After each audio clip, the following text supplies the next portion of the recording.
Hi, welcome to I Plus Training Solutions.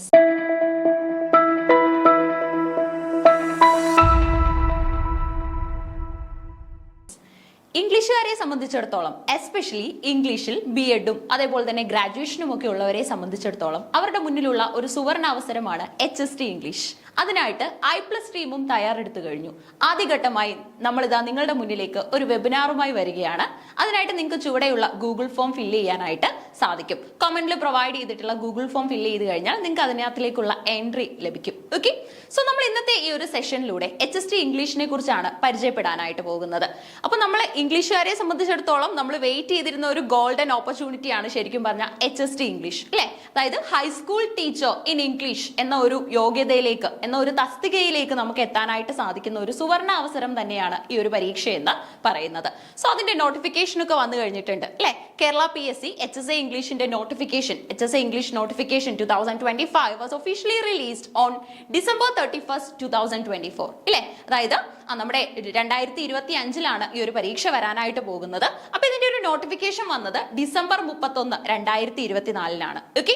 ഇനി ഇതിനെ കുറിച്ച് പറയാനായിട്ടാണെങ്കിൽ നമുക്കറിയാം ധാരാളം ഓപ്പർച്യൂണിറ്റീസ് ഉള്ള ഒരു പോസ്റ്റ് തന്നെയാണ് HST ഇംഗ്ലീഷ് എന്ന് പറയുന്നത് അല്ലെ. B.Ed ഒക്കെ എടുത്തവര് എത്രയും പ്രതീക്ഷിക്കുന്ന ഒരു പോസ്റ്റ് തന്നെയാണിത് അല്ലെ. ഹൈ സാലറിയിൽ റെപ്യൂട്ടഡ് ആയിട്ടുള്ള ഒരു പോസ്റ്റിലേക്ക് എത്താനായിട്ട് സാധിക്കുന്ന ഒരു അവസരം തന്നെയാണ്. ഓക്കെ, സോ അതായിരിക്കും നമ്മുടെ വെബിനാറിൽ മെയിൻ ആയിട്ട് നമ്മൾ പ്രസന്റ് ചെയ്യാനായിട്ട് പോകുന്നത്. എന്താണ് HST ഇംഗ്ലീഷിന്റെ സിലബസ്, അതേപോലെ തന്നെ ഈ ഒരു എക്സാം ക്രാക്ക് ചെയ്യുന്നതിലൂടെ നിങ്ങൾക്ക് ലഭിക്കുന്ന അവസരങ്ങൾ എന്തൊക്കെയാണ്, ഇതൊക്കെ ആയിരിക്കും ആ ഒരു സെഷനിൽ നമ്മൾ ഡിസ്കസ് ചെയ്യുന്നത്. ഓക്കെ, സോ അതിലേക്ക് ആദ്യം തന്നെ നിങ്ങളെ വെൽക്കം ചെയ്യുന്നു. ആൻഡ് നമുക്ക് ഇവിടെ മനസ്സിലാക്കാനായിട്ട് സാധിക്കുന്നത് ഇതിന്റെ ലാസ്റ്റ് ഡേറ്റ് എന്ന് പറയുന്നത് 2025 January 29 ആണ്. ഓക്കെ, January 29 ആണ് ഇതിന്റെ ലാസ്റ്റ് ഡേറ്റ്, ആപ്ലിക്കേഷൻ ഡേറ്റ് എന്ന് പറയുന്നത്. സോ ലാസ്റ്റ് ഡേറ്റ് വരെ കാത്തിരിക്കരുത്. അതിന് മുന്നേ ആയിട്ട് തന്നെ നിങ്ങൾ രജിസ്ട്രേഷനും കാര്യങ്ങളും എല്ലാം പൂർത്തീകരിക്കണം. നിങ്ങളുടെ പ്രൊഫൈലിലൂടെ നിങ്ങൾക്ക് രജിസ്റ്റർ ചെയ്യാനായിട്ട് സാധിക്കും. ഇനി മറ്റൊരു പ്രധാനപ്പെട്ട കാര്യം എന്ന് പറയുന്നത് കാറ്റഗറി നമ്പർ. ഓക്കെ, 603/2024 ആണ് ഇതിന്റെ ഒരു കാറ്റഗറി നമ്പർ. ഓക്കെ, അപ്പൊ ഈ കാറ്റഗറി നമ്പറിലൂടെ നിങ്ങൾക്ക് രജിസ്റ്റർ ചെയ്യാൻ പറ്റും. ഇനി നമ്മളൊക്കെ പ്രതീക്ഷിക്കുന്നതാണ്, അല്ലെങ്കിൽ നമ്മളൊക്കെ അതിന്റെ ഒരു പ്ലസ് സൈഡ് ആയിട്ട് കൺസിഡർ ചെയ്യുന്നത് ഓഫ് കോഴ്സ് ആ ഒരു റെപ്യൂട്ടേഷൻ. ഓക്കെ, ആ ഒരു ജോലിയിലൂടെ നമുക്ക് കിട്ടുന്ന ഒരു റെസ്പെക്ട് ഫണ്ട് ഉണ്ട്. അതേപോലെ തന്നെ അതിന്റെ ഒരു സാലറി ആണ് അല്ലെ. സോ സാലറി നോക്കുകയാണെങ്കിൽ നമുക്ക് 41,300 അതായത് 41,300 മുതൽ 87,000 വരെയാണ് സാലറി വരുന്നത്. ഓക്കെ, സോ അതാണ് ഹൈസ്കൂൾ ടീച്ചർ ഇൻ ഇംഗ്ലീഷിന്റെ ഒരു സാലറി വരുന്നത്. ആൻഡ് ഇതിന് പുറമെ നമുക്ക് എല്ലാ തരത്തിലുള്ള, അതായത് ഗവൺമെന്റ് പ്രൊവൈഡ് ചെയ്യുന്ന എല്ലാ അലവൻസസും കാര്യങ്ങളും മെഡിക്കൽ ഇൻഷുറൻസ് അടക്കമുള്ള എല്ലാ കാര്യങ്ങളും നമുക്ക് ലഭിക്കുന്നതായിരിക്കും. ഇനി നമ്മൾ നോക്കാനായിട്ടുള്ളത് അടുത്ത ഘട്ടം എന്ന് പറയുന്നത് എലിജിബിലിറ്റി ക്രൈറ്റീരിയ ആണ് അല്ലെ. നമുക്കറിയാം ഗ്രാജുവേഷൻ ആണ് ഏറ്റവും ഇമ്പോർട്ടന്റ് ആയിട്ടുള്ള ഒരു ക്രൈറ്റീരിയ എന്ന് പറയുന്നത്. നമുക്ക് ഡിഗ്രി ഉണ്ടായിരിക്കണം, പ്ലസ് നമുക്ക് B.Ed ഉണ്ടായിരിക്കണം. ഓക്കെ, B.Ed നിർബന്ധമാണ് എന്നുള്ള കാര്യവും അറിയായിരിക്കും. ഇനി ഇന്നത്തെ ഒരു കാലഘട്ടത്തിൽ നമുക്കറിയാം കേറ്ററ്റും സെറ്റും നെറ്റും പോലെയുള്ള പരീക്ഷകളുടെ പ്രത്യേകത എന്ന് പറയുന്നത്. സോ HSTയിലേക്ക് നമുക്ക് വേണ്ട ഒരു ബേസിക് എലിജിബിലിറ്റി എന്ന് പറയുന്നത് കേറ്ററ്റ് കാറ്റഗറി 3 ആണ്. അതായത് നമ്മുടെ ഇംഗ്ലീഷിൽ കാറ്റഗറി 3 കേറ്ററ്റ്, അതായത് കേരള ടീച്ചേഴ്സ് എലിജിബിലിറ്റി ടെസ്റ്റ്, പരീക്ഷാ ഭവൻ നടത്തുന്ന വളരെ പ്രധാനപ്പെട്ട ഒരു പരീക്ഷയാണ് അല്ലെ. അത് നമ്മൾ നേടിയിരിക്കണം, അല്ലെങ്കിൽ ആ ഒരു എക്സാം നമ്മൾ ക്രാക്ക് ചെയ്തിരിക്കണം എന്നുള്ളതാണ് ബേസിക് ആയിട്ടുള്ള ഒരു എലിജിബിലിറ്റി. ഒരു പ്രിലിംസ് ആയിട്ട് തന്നെ നമുക്ക് അതിനെ കൺസിഡർ ചെയ്യാം. ആ ഒരു ക്വാളിഫിക്കേഷൻ ഉള്ളവർക്കൊക്കെ തന്നെ ഇതിനെ അപ്ലൈ ചെയ്യാനായിട്ട് സാധിക്കും. ഇനി ഇതിന് പുറമെ പറയാനായിട്ടുള്ളത് എഡ്യൂക്കേഷൻ ക്വാളിഫിക്കേഷൻ നമുക്കറിയാം അല്ലെ. നമ്മൾ ഡിസ്കസ് ചെയ്തതുപോലെ B.Ed അടക്കമുള്ള ക്വാളിഫിക്കേഷൻസ് ആണ്. ഇനി പ്രധാനമായിട്ട് നിങ്ങൾ കാത്തിരിക്കുന്നത് എന്തായിരിക്കും ഇതിന്റെ സിലബസ് എന്ന് അറിയാനായിട്ടായിരിക്കും അല്ലെ. സിലബസ് എന്താണെന്നാണ് നമുക്കിനി മെയിൻ ആയിട്ട് നോക്കാനായിട്ടുള്ളത്. സോ സിലബസ് പറയാനായിട്ടാണെങ്കിൽ part A and part B എന്നുള്ള രീതിയിലാണ് ഇതിന്റെ സിലബസ് വരുന്നത്. Okay, part A and part B എന്ന രീതിയിലാണ് സിലബസ് വരുന്നത്. പാർട്ട് എയിൽ നമുക്കറിയാം റെനൈസൻസ് ആൻഡ് ഫ്രീഡം മൂവ്മെന്റ് എന്ന കോൺസെപ്റ്റ് പഠിക്കാനായിട്ട് വരുന്നുണ്ട്. അതേപോലെ തന്നെ general knowledge and current affairs അറിഞ്ഞിരിക്കണം. ഓക്കെ, പരീക്ഷയ്ക്ക് മുന്നേ ഉള്ള എല്ലാ കറണ്ട് അഫയേഴ്സും കാര്യങ്ങളും ഒക്കെ നമുക്ക് മനസ്സിലാക്കാനായിട്ടുണ്ട്. I+ന്റെ തന്നെ ചാനൽ പരിശോധിച്ചു കഴിഞ്ഞാൽ നിങ്ങൾക്ക് കറണ്ട് അഫയേഴ്സ് വീഡിയോസ് ലഭിക്കും. ഇനി അതുപോലെ തന്നെ methodology of teaching the subject നമ്മൾ അറിഞ്ഞിരിക്കണം. ഓക്കെ, അതായത് ഈ ഒരു മെത്തഡോളജി ആൻഡ് പെർസ്പെക്റ്റീവ്സ് ഉണ്ടല്ലോ, ഏതൊക്കെ മെത്തേഡ്സിലൂടെ ഏതൊക്കെ പെഡഗോഗിക് സ്കില്ലിലൂടെ നമുക്ക് ഈ ഒരു എക്സാം അല്ലെങ്കിൽ ഈ ഒരു കുട്ടികളെ ടീച്ച് ചെയ്യാം എന്നുള്ള ഐഡിയാസ് ഒക്കെ നമ്മൾ ഇവിടെയാണ് മനസ്സിലാക്കേണ്ടതായിട്ടുള്ളത്. ഓക്കെ, അപ്പൊ ഇതാണ് സിലബസിന്റെ ഒരു കാര്യം എന്ന് പറയുന്നത്. സിലബസിന്റെ പാർട്ട് A എന്ന് പറയുന്നത് ഇത്തരത്തിലാണ്. സോ ഏറ്റവും പ്രധാനപ്പെട്ട കാര്യങ്ങൾ ഡേറ്റ് തന്നെയാണ്. ലാസ്റ്റ് ഡേറ്റ് എന്ന് പറയുന്നത് January 29 ആണ്. ഇനി അടുത്തതായിട്ട് കാറ്റഗറി നമ്പർ നമ്മൾ അറിഞ്ഞിരിക്കണം. അതേപോലെ തന്നെ ഏറ്റവും ഇമ്പോർട്ടന്റ് ആയിട്ടുള്ള ഒരു കാര്യമാണ് salary scale. Okay, salary scale നോക്കിക്കഴിഞ്ഞാൽ വളരെ ഡീസന്റ് ആയിട്ടുള്ള ഒരു പേ തന്നെ നമുക്ക് മനസ്സിലാക്കി എടുക്കാനായിട്ട് സാധിക്കും. ഓക്കെ, അതേപോലെ തന്നെ വളരെയധികം സെക്യൂരിറ്റി ഉള്ള ഒരു ജോബ് കൂടെയാണ്. പ്ലസ് അതിന്റെ ക്വാളിഫിക്കേഷൻസ് നമ്മൾ നോക്കി. അപ്പൊ ഇനി അടുത്തതായിട്ട് ഏറ്റവും പ്രധാനപ്പെട്ട കാര്യം എന്ന് പറയുന്നത് ഇംഗ്ലീഷുകാരുടെ ഒരു ഡോമിനന്റ് ഏരിയയിലേക്ക് നമ്മൾ വരികയാണ്, പാർട്ട് ബി അല്ലെ. നമ്മുടെ part part B HSA English എന്ന് പറയുമ്പോൾ നമ്മുടെ സബ്ജക്ട് സ്കില്ല് മാക്സിമം നമുക്ക് യൂട്ടിലൈസ് ചെയ്യാനായിട്ട് സാധിക്കുന്ന ഒരു സ്പേസ് കൂടെയല്ലേ. സോ അവിടെ നമ്മൾ പാർട്ട് ബി നോക്കുകയാണെങ്കിൽ നമ്മളുടെ ഇംഗ്ലീഷിൽ നിന്നുള്ള കോൺസെപ്റ്റുകളാണ് പഠിക്കാനായിട്ടുള്ളത്. മൊഡ്യൂൾ 1 എടുത്തു കഴിഞ്ഞാൽ പോയട്രിയാണ് നോക്കാനുള്ളത്. കൃത്യമായിട്ട് നമ്മുടെ സിലബസിലുണ്ട് ഏതൊക്കെ പോയട്രി, ഏതൊക്കെ റൈറ്റേഴ്സിന്റെ പോയട്രി നമ്മൾ നോക്കണം. മിൽട്ടൺ അടക്കമുള്ള പോപ്പുലർ റൈറ്റേഴ്സിന്റെ പോയട്രി നമുക്ക് നോക്കാനുണ്ട്. ആ കാര്യങ്ങൾ പഠിച്ചതിന് ശേഷം വേണം നമ്മൾ പോകാനായിട്ട്.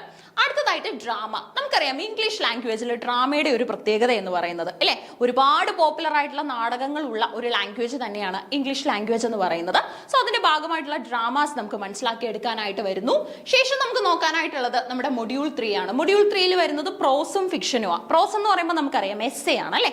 എസ്സേയും അതുപോലെ തന്നെ പോപ്പുലർ ആയിട്ടുള്ള നോവലുകളും ഷോർട്ട് സ്റ്റോറീസും കംപ്രൈസ്ഡ് ആയിട്ടുള്ള ഫിക്ഷനും പഠിച്ചിട്ട് വേണം പോകാൻ. ഓക്കെ, ഇതിനൊക്കെയുള്ള സപ്പോർട്ട് ഇപ്പൊ നമ്മുടെ ഐപ്ലസിന്റെ ഭാഗത്തുനിന്നും ലഭ്യമാണ്. ക്ലാസ്സസിലൂടെ വളരെ സിമ്പിൾ ആയിട്ടുള്ള എക്സ്പ്ലനേഷൻ ക്ലാസ്സുകളിലൂടെ മാക്സിമം ക്വസ്റ്റ്യൻസ് പഠിച്ചുകൊണ്ട് നിങ്ങൾക്കും ഈ ഒരു എക്സാം ക്രാക്ക് ചെയ്യാനായിട്ട് സാധിക്കും. ഓക്കെ, അപ്പൊ BEd വരെ നേടി കേറ്ററ്റ് അടക്കമുള്ള യോഗ്യതകളൊക്കെ ഉള്ളവര് ഇനി ഒന്നിനും വേണ്ടിയും വെയിറ്റ് ചെയ്യേണ്ട, അല്ലെങ്കിൽ ഇനി നിങ്ങൾ ടൈം വേസ്റ്റ് ചെയ്യേണ്ട ആവശ്യമില്ല. ഇപ്പൊ തന്നെ നിങ്ങളുടെ പഠനം തുടങ്ങിക്കോളൂ. വളരെ റെപ്യൂട്ടഡ് ആയിട്ടുള്ള ഒരു പോസ്റ്റിലേക്കുള്ള അവസരമാണ് നമ്മളെ കാത്തിരിക്കുന്നത്. ഇനി നമ്മൾ മൊഡ്യൂൾ 4 നോക്കുകയാണെങ്കിൽ ലിറ്റററി ക്രിറ്റിസിസം ആൻഡ് ടേംസ് ആണ് നമുക്ക് വരുന്നത്. ഇതിന്റെ ഒരു സിലബസ് നോക്കിക്കഴിഞ്ഞാൽ ഒരു പരിധി വരെ നമുക്ക് നെറ്റ് ഇംഗ്ലീഷിന്റെ ഒക്കെ സിലബസുമായിട്ട് ഇതിനെ കമ്പയർ ചെയ്യാൻ പറ്റും. നെറ്റ് ഇംഗ്ലീഷ് ഒക്കെ പഠിക്കുകയാണെങ്കിലും പോയിട്രിയും ഡ്രാമയും കോൺസെപ്റ്റുകളൊക്കെ നമുക്ക് പഠിക്കാനുണ്ട്.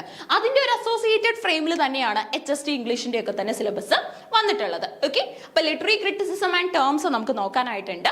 എന്ന് പറയുമ്പോൾ ധാരാളം ലിറ്റററി ടേംസ് ഒക്കെയാണ് അവിടെ നമ്മൾ ഡിസ്കസ് ചെയ്യുന്നത്. ഇനി അടുത്തതായിട്ട് നമുക്ക് മൊഡ്യൂൾ 5 എടുത്തു കഴിഞ്ഞാൽ linguistics, phonetics and history of language ആണ് ഡിസ്കസ് ചെയ്യാനായിട്ടുള്ളത്. Okay, linguistics, phonetics and history of language ഇതെങ്ങനെയാണ് പഠിക്കാനായിട്ട് പറ്റുന്നത്? നമുക്കറിയാം ലിംഗ്വിസ്റ്റിക്സ് എന്ന് പറയുമ്പോൾ ലാംഗ്വേജിനെ കുറിച്ചുള്ള ഒരു സ്റ്റഡിയാണ് അല്ലെ. ലിംഗ്വിസ്റ്റ് എന്ന് പറഞ്ഞു കഴിഞ്ഞാൽ ഭാഷയിൽ പരിജ്ഞാനമുള്ള, ഭാഷയിൽ ഒരുപാട് തരത്തിലുള്ള ഗവേഷണങ്ങളൊക്കെ നടത്തിക്കൊണ്ടിരിക്കുന്ന ഒരു വ്യക്തിയാണ് അല്ലെ. സോ അവരുടെയൊക്കെ തന്നെ ഒരു വേ ഓഫ് ലൈഫ്, അതുപോലെ തന്നെ അവരുടെ ഒരു way of contributions in linguistics, ഇതൊക്കെയാണ് നമുക്ക് ഇവിടെ ഡിസ്കസ് ചെയ്യാനായിട്ടുള്ളത്. ഓക്കെ, ഫോണറ്റിക്സ് എന്ന് പറഞ്ഞു കഴിഞ്ഞാൽ നമുക്കറിയാം സൗണ്ട്സിനെ കുറിച്ചുള്ള ഒരു സ്റ്റഡി ബ്രാഞ്ച് ആണ്. ഫോണീമും മോർഫീമും ഒക്കെ നമുക്ക് ഇവിടെ ഡിസ്കസ് ചെയ്യാനായിട്ട് വരുന്നുണ്ട്. ഹിസ്റ്ററി ഓഫ് ലാംഗ്വേജും ഡിസ്കസ് ചെയ്യാനുണ്ട്. ഓക്കെ, അതായത് പഠനമൊക്കെ കഴിഞ്ഞ്, അതായത് ഇപ്പൊ ഗ്രാജുവേഷനും BEd ഒക്കെ കഴിഞ്ഞ ഒരു ഷോർട്ട് ഗ്യാപ്പ് ഒക്കെ വന്നിട്ടുള്ള ആൾക്കാർക്കാണെങ്കിലും ഈ കോൺസെപ്റ്റുകളൊക്കെ കേൾക്കുമ്പോൾ, പേര് കേൾക്കുമ്പോൾ ചെറിയ പരിചയമൊക്കെ വരുന്നുണ്ടാവും ഇല്ലേ. അതൊക്കെ ഒന്ന് പൊടി തട്ടി വളരെ നീറ്റ് ആയിട്ട് ഒന്ന് റിലേറ്റ് ചെയ്ത് പഠിച്ചു കഴിഞ്ഞാൽ ഈ എക്സാം നിങ്ങൾക്ക് ഉറപ്പായിട്ടും ക്രാക്ക് ചെയ്യാനായിട്ട് സാധിക്കും. ഓക്കെ, ഇനി ഇതിന് പുറമെ മാസ്റ്റേഴ്സും അതുപോലെ തന്നെ സെറ്റും നെറ്റും ഒക്കെ ഉള്ളവർക്ക് ഗ്രാജുവേഷൻ ഉണ്ടെങ്കിൽ, ഗ്രാജുവേഷൻ പ്ലസ് നിങ്ങളുടെ ഒരു BEd ക്വാളിഫിക്കേഷൻ നിങ്ങൾക്ക് ഉണ്ടെങ്കിൽ ഈ എക്സാം ഉറപ്പായിട്ട് നിങ്ങൾക്ക് അപ്പിയർ ചെയ്യാനായിട്ട് സാധിക്കും. ഓക്കെ, എബവ് ക്വാളിഫിക്കേഷൻ അല്ലെങ്കിൽ ക്വാളിഫിക്കേഷൻസിലുള്ള കൂടുതൽ ഒരിക്കലും ഒരു ഒരു ഡിസ്ക്വാളിഫിക്കേഷൻ ആവുന്നില്ല. ഓക്കെ, അതൊക്കെ തന്നെ പരിഗണിക്കുന്നതാണ്. സെറ്റും നെറ്റും ഒക്കെ തന്നെ പരിഗണിക്കുന്നതാണ്. നമ്മുടെ മാസ്റ്റേഴ്സും ഒക്കെ തന്നെ അത്രത്തോളം സബ്ജക്ട് നോളജും നിങ്ങൾക്ക് അമിതമായിട്ടുണ്ടാവും അല്ലേ. സോ അല്ലാതെ തന്നെ ഗ്രാജുവേഷനും BEdും ഉള്ളവർക്ക് തന്നെ ബേസിക് ക്വാളിഫിക്കേഷൻ അതാണ് പറയുന്നത്. ഗ്രാജുവേഷൻ ആൻഡ് BEd അവർക്ക് കേറ്റഡ് കാറ്റഗറി 3 ഉണ്ടായിരിക്കണം. അങ്ങനെയാണെങ്കിൽ ഈ ഒരു എക്സാമിന് അപ്പിയർ ചെയ്യാനായിട്ട് സാധിക്കും. ഓക്കെ, ഇനി അതുപോലെ തന്നെ നമുക്ക് മൊഡ്യൂൾ 6 എടുത്തു കഴിഞ്ഞാൽ മോഡേൺ ഇംഗ്ലീഷ് യൂസേജ് ആണ് വരുന്നത്. ഇംഗ്ലീഷ് ലാംഗ്വേജിന്റെ ഒരു പ്രത്യേകതയും കാര്യങ്ങളും ഒക്കെ പഠിക്കാനുണ്ട്. ഈ ഇംഗ്ലീഷിനെ കുറിച്ച് പറയുകയാണെങ്കിൽ തന്നെ നമുക്കറിയാം old English, middle English, modern English അടക്കമുള്ള ഘട്ടങ്ങൾ വരുന്നുണ്ട്. അതിനെക്കുറിച്ച് നമ്മൾ കൃത്യമായിട്ട് മനസ്സിലാക്കി പോകണം. ഇനി അടുത്തതായിട്ട് 7ാമത്തെ മൊഡ്യൂൾ എടുത്തു കഴിഞ്ഞാൽ ബേസിക് ഗ്രാമർ. സിമ്പിളാ, ഈ ഒരു സെക്ഷൻ ആണ് ഏറ്റവും കൂടുതൽ നമുക്ക് ഹെൽപ്ഫുൾ ആയിട്ടും വരുന്നത്. ഓക്കെ, ഗ്രാമർ എന്ന് കേൾക്കുമ്പോൾ തന്നെ പലർക്കും ഇപ്പോൾ ഒരു വീണ്ടും പഠിക്കണോ എന്നൊരു ചിന്തയൊക്കെ വന്നിട്ടുണ്ടാവും. എന്നാൽ അത്രയും കഠിനമായിട്ടുള്ള ഒരുപാട് നമുക്ക് മനസ്സിലാക്കാൻ സാധിക്കാത്ത ഗ്രാമർ കോൺസെപ്റ്റുകളൊന്നും വരുന്നില്ല. ഈസി ആയിട്ടുള്ള കുറച്ച് ഗ്രാമർ കോൺസെപ്റ്റുകൾ മാത്രമേ നമുക്ക് ഇവിടെ ഡിസ്കസ് ചെയ്യാനായിട്ട് വരുന്നുള്ളൂ. ഓക്കെ, ശരിക്കും പറഞ്ഞാൽ ഈ മൊഡ്യൂളുകളൊക്കെ പഠിച്ചു വരുന്നവർക്ക് 7ാമത്തെ മൊഡ്യൂൾ എന്ന് പറയുന്നത് ഉറപ്പായിട്ടും ഒരു ആശ്വാസമായിരിക്കും. വളരെ ഈസി ആയിട്ട് അത് പഠിച്ചെടുക്കാനായിട്ട് സാധിക്കും. ഇനി 8ാമത്തെ മൊഡ്യൂളിൽ നമുക്ക് ടീച്ചിങ് ഓഫ് ഇംഗ്ലീഷ് ആണ് വരുന്നത്. എന്തുകൊണ്ടാണ് ഇവിടെ നമ്മൾ ടീച്ചിങ് ഓഫ് ഇംഗ്ലീഷ് പഠിക്കുന്നത്? ഹൈസ്കൂൾ ടീച്ചർ ഇൻ ഇംഗ്ലീഷ് എന്ന് പറയുമ്പോൾ നമ്മൾ ഹൈസ്കൂൾ കുട്ടികളെ ഡീൽ ചെയ്യാനായിട്ട് പോവാ അല്ലെ. 8, 9, 10 ക്ലാസ്സുകളിൽ അധ്യാപകരാവാനായിട്ടുള്ള ഒരു സുവർണാവസരമാണ് നമുക്ക് ഇവിടെ കിട്ടുന്നത്.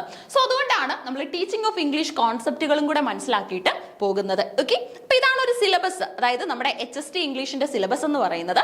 സോ ഇതൊക്കെ തന്നെ കൃത്യമായിട്ട് മനസ്സിലാക്കി കഴിഞ്ഞാൽ നമുക്ക് വളരെ ഈസി ആയിട്ട് ഈ എക്സാം ക്രാക്ക് ചെയ്യാനായിട്ട് സാധിക്കും. ഇനി അതുപോലെ തന്നെ പാർട്ട് ബിക്ക് കൊടുക്കുന്ന അതേ പ്രാധാന്യം തന്നെ പാർട്ട് എക്കും കൊടുക്കണം. ഓക്കെ, പാർട്ട് എയും പാർട്ട് ബിയും ഒരുപോലെ പരിഗണിച്ചുകൊണ്ട് വേണം നമ്മൾ ഈ ഒരു PSC എക്സാമിനായിട്ട് തയ്യാറെടുക്കാനായിട്ട്. ഓക്കെ, ധാരാളം മത്സരാർത്ഥികൾ ആവേശത്തോടു കൂടി പഠിക്കുന്ന ഒരു പരീക്ഷ തന്നെയാണ് HST ഇംഗ്ലീഷ് എന്ന് പറയുന്നത് ഇല്ലേ. 8, 9, 10 ക്ലാസ്സുകളിലെ അധ്യാപകരാവാനുള്ള ഒരു അവസരമാണ് നമുക്ക് ഇതിലൂടെ ലഭിക്കുന്നത്. ഹൈ സാലറിയിൽ മേഖലകളിൽ ഒരു സെക്യൂരിറ്റി ജോബ് കൂടെയാണ് ഇതിലൂടെ നമുക്ക് ലഭിക്കുന്നത്. ഓക്കെ, അപ്പൊ ഇതൊക്കെയാണ് HST ഇംഗ്ലീഷിന്റെ പ്രത്യേകത എന്ന് പറയുന്നത്.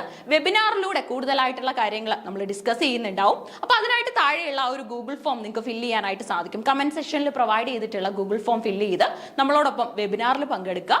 So all the best. Thank you.